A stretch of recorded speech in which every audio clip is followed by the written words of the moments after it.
இந்த விழாவில் நான் ஒரு உறுதியை ஒன்று கொடுக்கிறேன். நாமளும் தமிழக வெற்றி கழகமும் சமூக சமய நல்லிணக்கத்தை பாதுகாக்கிறதுல 100% உறுதியா இருப்போம். அதுல எந்த விதமான ஒரு காம்ப்ரமைஸும் இருக்கவே இருக்காது. அதனாலதான் நம்மளுடைய கொள்கைகளுக்கு மதச்சார்பற்ற சமூக நீதி கொள்கைகள்னு பேரு வச்சதே இந்த உறுதினாலதான். கண்டிப்பா ஒரு ஒளி ஒண்ணு பிறக்கும்.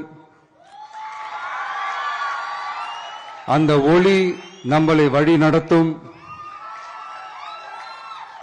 இங்க வந்திருக்கும் அருளாளர்கள், அன்பர்கள் அனைவருக்கும் என்னுடைய கிறிஸ்துமஸ் நல்வாழ்த்துக்கள்.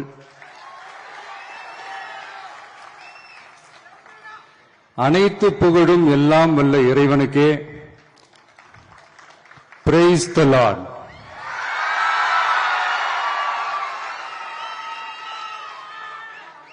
கான்பிடென்ட்டா இருங்க, நல்லதே நடக்கும், வெற்றி நிச்சயம். என் நெஞ்சில் குடியிருக்கும்